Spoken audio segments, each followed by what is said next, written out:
the United States won their appeal to extradite Julian Assange. The verdict came at 10, I think 10:15 or so a.m. UK time, which was like 5 a.m. Eastern time and 2:30ish around our time. And we came home late from traveling all day, and so we were gonna stay up, and I just like passed out, and I woke up at 4, and I was like, holy shit, this sucks. And I mean, I know Misty and Steve and Glory, all of them had a show last night. Misty was really upset. I mean, it's really sucks. This is more than just one guy, and I say that all the time because a lot of these detractors constantly say it's just one white guy. One white guy that exposed war crimes committed against people in the Middle East and by the United States and their allies, and he is paying the price for it. He's a publisher, a journalist. He simply did what is asked of journalists. I mean, what you do is you expose corruption. That's what you're supposed to do. The fourth estate. That's what it was supposed to be. Right. But now that doesn't exist. I mean, most of the media is propagandized, right?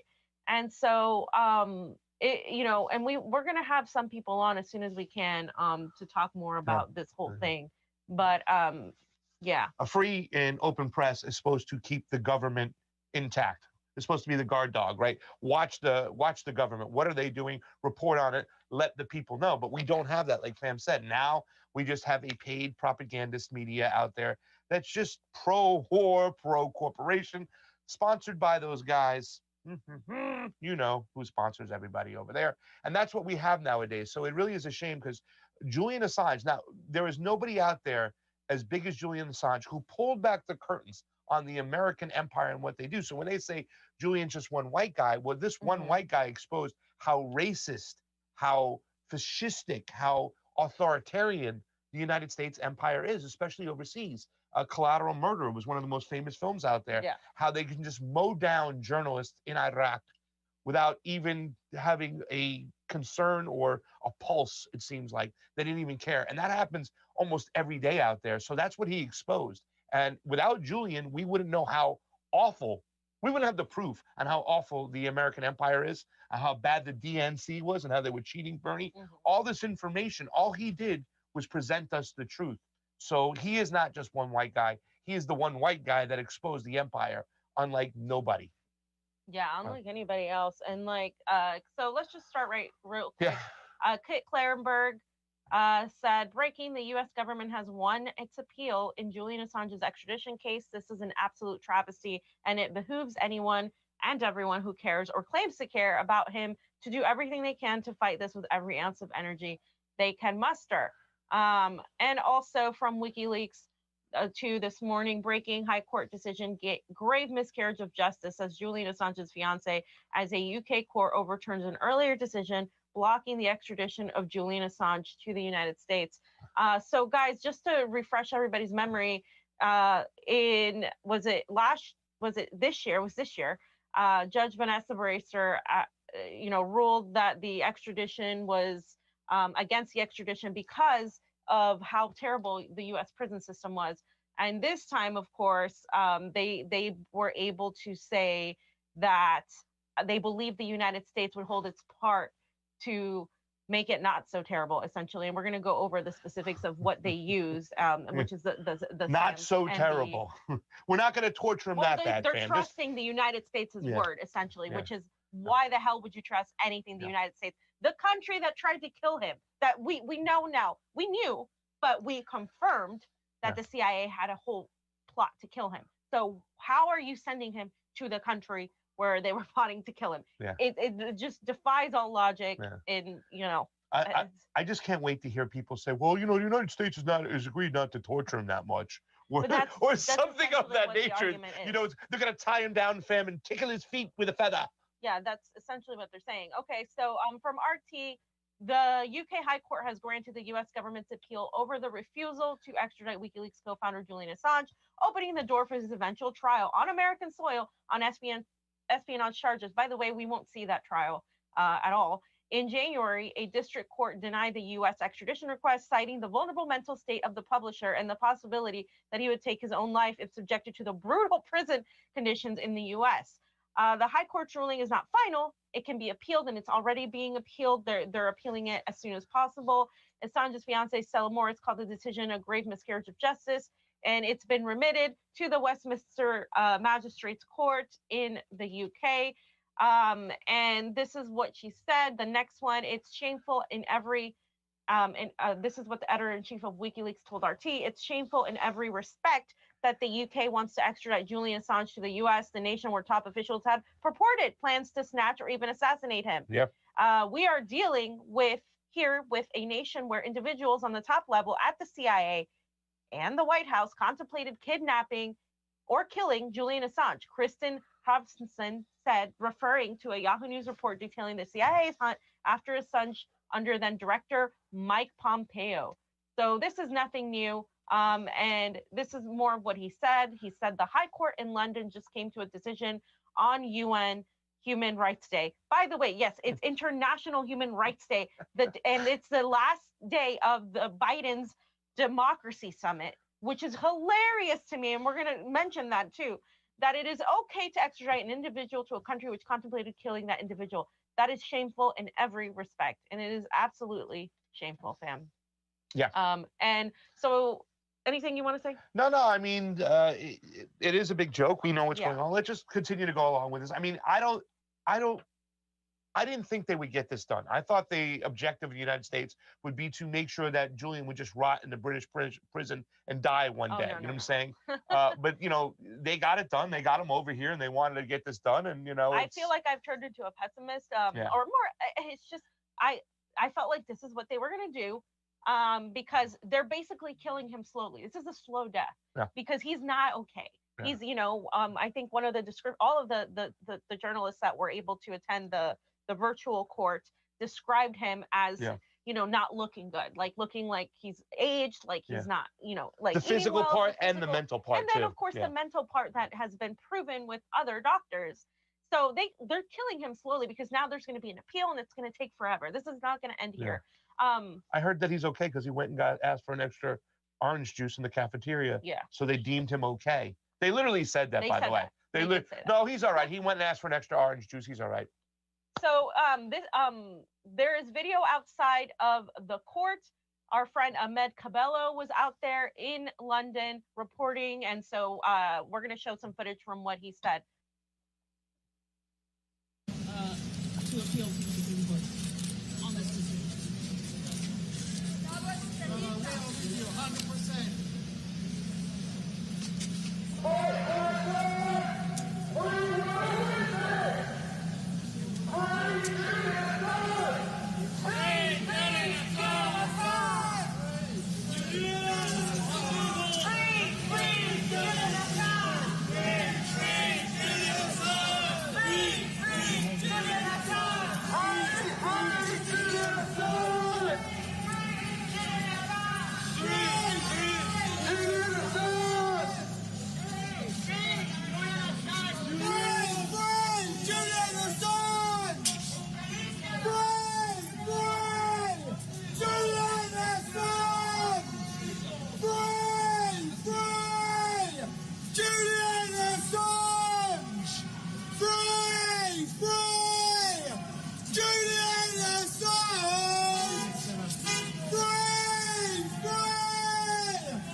Oh, that's good.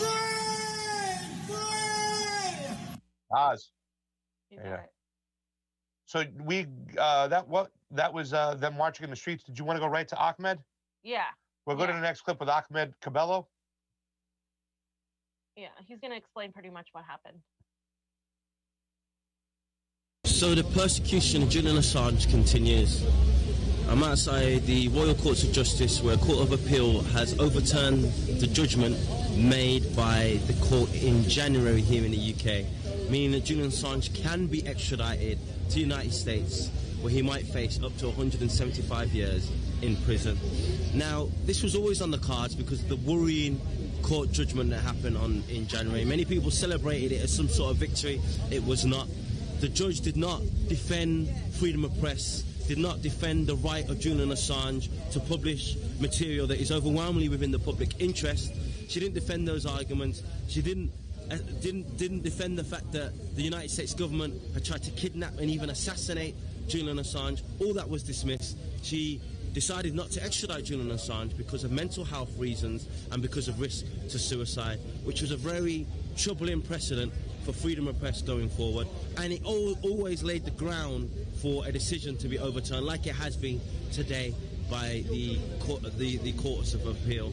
Now, what's worrying is it again demonstrates that in the United Kingdom and the United States, we have a one-party state system with two wings: the Democratic Party, the Republican Party, the Labour Party, and the Conservative Party. When Joe Biden was the vice president, he said that Julian Assange was a high-tech terrorist. Sarah Palin, who's on the opposite side of the ideological spectrum, said that he needed to be hunted down like the Taliban. Then Donald Trump persecuted Julian Assange and tried to extradite him, and now Joe Biden, as President of the United States, has continued that persecution. The Labour Party has said nothing to defend Julian Assange. The leader of the Labour Party, that is, Boris Johnson, supports the extradition of Julian Assange, and the only figures within the Labour movement, Jeremy Corbyn, Richard Bergen, have either been marginalised or kicked out of the Labour Party.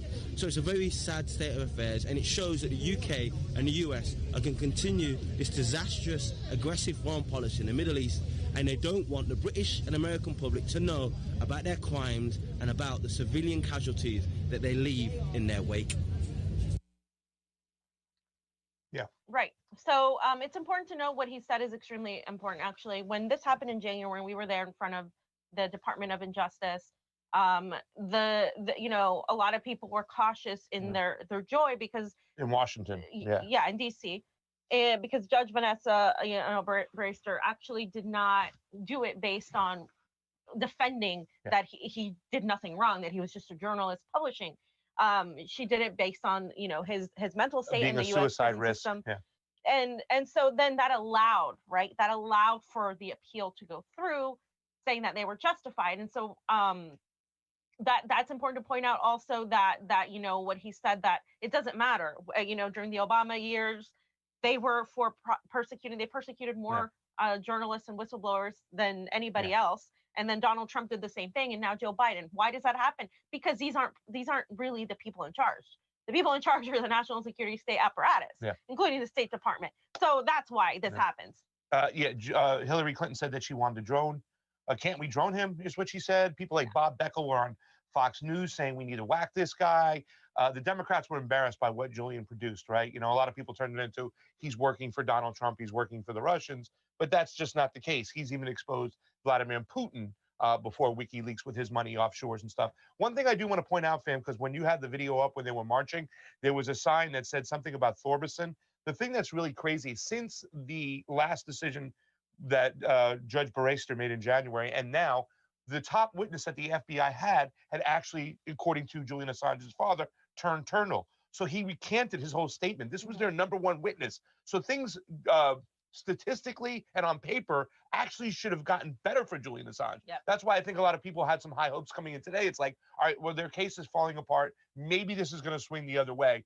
But that is just not the case. Well, and the judge, one of the judges in that was in charge of this case with Julian, was caught having lunch with CIA members. So, I mean, they're partial to the State Department. They're friends with the State Department. They're going to do what they want. That's why this isn't a fair trial. This is a kangaroo trial, right? Okay, so we have something from the WikiLeaks editor. Let's hear what he said on RT, just like a minute of it, as I'll tell you when.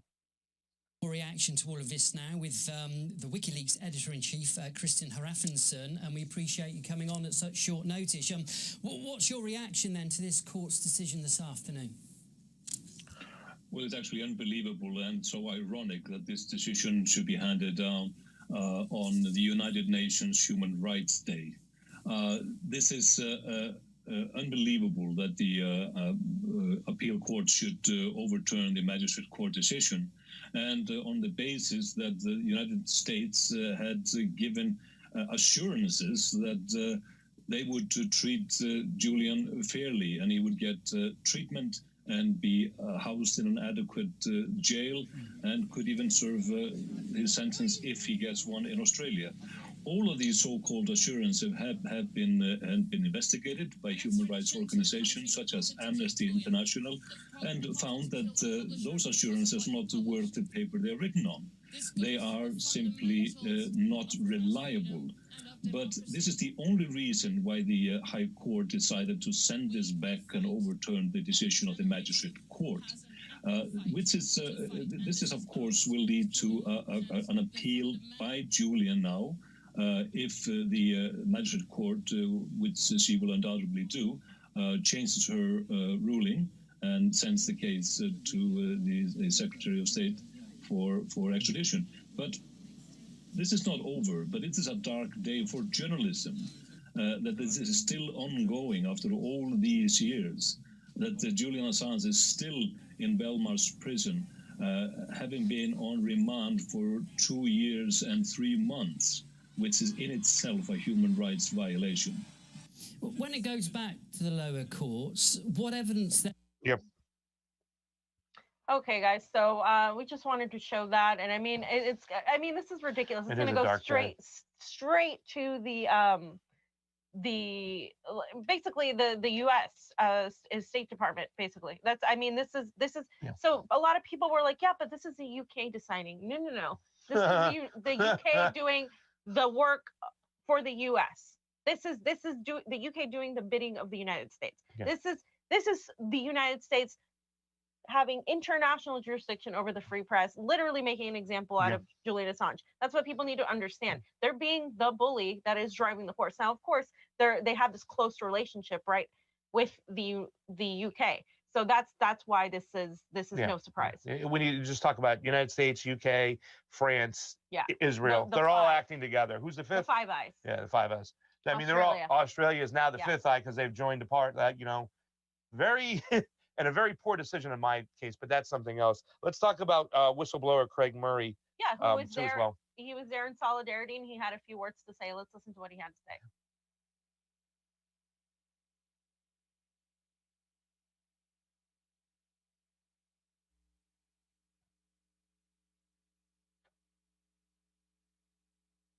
Well, today's judgment was a partial victory in that the judge found that on the medical evidence and on the evidence of conditions in American jails, the magistrate had made the correct decision in refusing to extradite Julian Assange. However, they said, based purely on diplomatic assurances from the United States and a diplomatic note, that they accepted the word of the United States government as to the conditions in which Julian would be held. And they said that this is because they were solemn assurances from a state. Well, of course, these are solemn assurances from a state whose war crimes and murder of civilians were exposed by Julian Assange. You cannot accept these kinds of assurances from the government of the United States. And the government of the United States has broken precisely these kind of assurances in other legal cases for which there are a series of judgments at the European Court of Human Rights which were ignored. Okay, well, that's Craig Murray, a former British diplomat. Alrighty, and I also wanted to point out a couple things that I thought I put in there, but I wanted to really say them. The High Court used the U.S. lawyers as assurances, right, that the so-called special administrative measures, or the SAMs, would not be applied to Assange when in U.S. custody, because that's essentially what I'm saying. They're taking the U.S. word on that, and they had, of course, justified the earlier refusal to extradite him because he could be subjected to the SAMs. And so the U.S. team had argued during the appeal hearings that if the American side knew that it was an issue, they would have offered assurances to the contrary during the entire process. So, these are the things that the SAMs are basically the restrictions that the U.S. can order to inmates deemed to be dangerous. So basically, he would be in a maximum high security prison where he wouldn't be allowed to really have contact with people. One of the inmates described it as you know, you have an hour a day of being outside, and like sometimes it's in the middle of the night. They get to decide when you're out, so you don't get to choose. And if you deny it, you're not allowed out until the next day. So it is extremely torturous. The conditions that they were saying, it's isolation. And so, I mean, you know, he has already been in prison in some form or another since 2010. So you can see how long that's been. 11 years of this. Yeah, So. of hiding, being incarcerated or subjected to just small quarters and whatnot. And, you know, I just want to piggyback to the thing that was said. It's a sad day for journalism. This means anybody's a target right now. They can do whatever they want to anybody because there's no outcry for this. There's no people just getting really mad and saying enough is enough. You know what I'm saying? Too many people are just letting this gloss right through. They're distracted with all the bullshit that's put in front of them. But this is really, really bad now, because now they're pretty much saying that if anybody exposes the United States empire, the imperialist empire, that we'll throw you away and we'll put you in jail and we'll throw away the key, fam, and we'll lock you up forever. So keep your mouth shut. This pretty much hinders real journalism, because what could they do now? If anybody reports on anything, you know what I'm saying, we get a tip or something, that was normally, we were allowed to do this. This is what the press was allowed to do. And this guy just published stuff. Yeah. So, I mean, it's a very, very sad day, guys. So. And so what's even more heartbreaking is his partner, his fiance, Stella Morris. She gave some a really nice, touching, and very just it's just like a pivotal speech. I mean, it's just so important, the words that she says. So it's 2 videos. We're gonna start with the first part, and then the second part starts at 44 minutes. Today, it's been almost a year since I stood outside court with our victory of the blocking of the extradition. For the past year and the past 2 years and a half, Julian has remained in Belmarsh prison, and in fact, he has been detained since the 7th of December 2010 in one form or another, 11 years. For how long can this go on? Today is International Human Rights Day. What a shame, how cynical.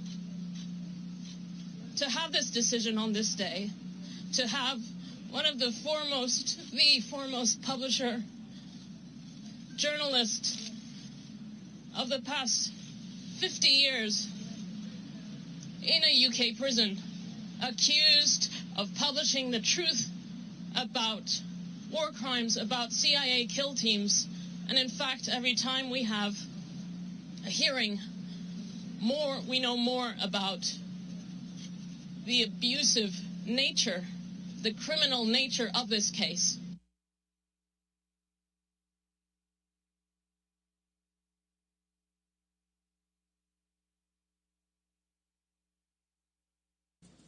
Julian exposed the crimes of CIA torturers, of CIA killers, and now we know that those CIA killers were planning to kill him too.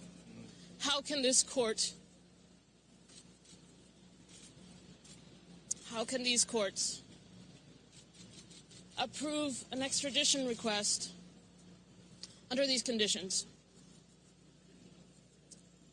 How can they accept an extradition to the country that plotted to kill Julian, that plotted to kill a publisher because of what he published? This goes to the fundamentals of press freedom and of democracy. We will fight. Every generation has an epic fight to fight, and this is ours, because Julian represents the fundamentals of what it means to live in a free society, of what it means to have press freedom, of what it means for journalists to do their jobs without being afraid of spending the rest of their lives in prison. The UK imprisons journalists. They're imprisoning Julian on behalf of a foreign power which is taking an abusive, vindictive prosecution against a journalist, and this is what it's about. Exactly. This is just, we're gonna show you what happens if you actually try to take on, you know, the U.S. National security state. That if you're a real journalist, this can happen to you. You don't have to worry about it if you're a propagandist. But if you're a real journalist, because CNN was already like saying, this isn't the Pandora Papers. This is a closed case. This is very obvious. because the Pandora Papers were selective, releases. They're trying to emulate WikiLeaks, and they will never be able to emulate that because WikiLeaks was the truth. Yeah, they were trying to manufacture consent against Putin for that whole situation. That's why I have idiots like Vosh saying stupid shit nowadays and stuff like that. But it's more than just journalists doing its job. It's what really keeps humanity in place, right? These people that we're talking about, the imperialists out there, they have nuclear weapons. They have many things that can destroy this planet over and over and over again.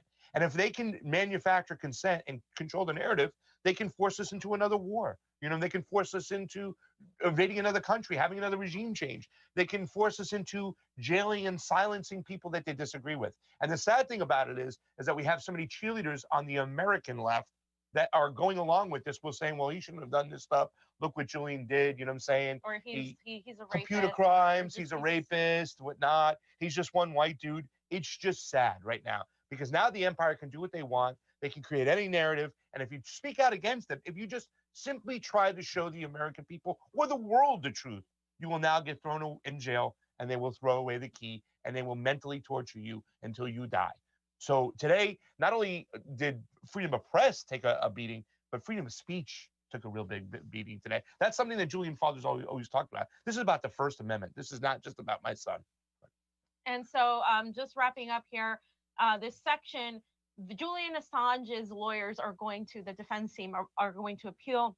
This is from Bernberg Pierce. They said the decision of the High Court has rejected 3 grounds of appeal argued by the U.S.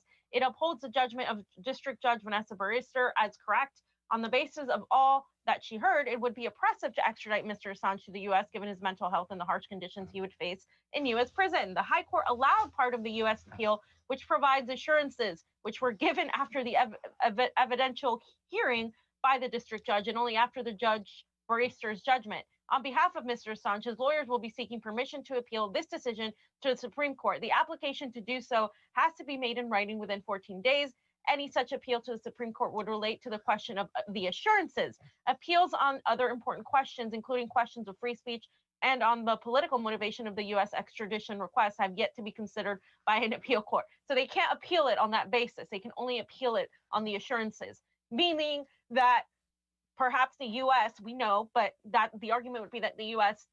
is not trustworthy of these assurances that they're making because they tried to freaking kill him. Yeah. So how could you believe that that what they're saying when they try to secretly kill him? Yeah. Like that's, I mean, any lawyer, that's a winning case. And if it were any other situation, there's also a situation that that reneged because the United States said that they have never, violated any sort of international law or humanitarian law, which is false because there's a case in Spain, and Richard Medhurst wrote about it in a really long article where you could just read about how that case could be used potentially in defense of Julian Assange because this gentleman they actually did violate his rights, and so basically they can use that defense. But I mean, it's any sort of defense is going to be. I don't honestly. A lot of Assange activists and supporters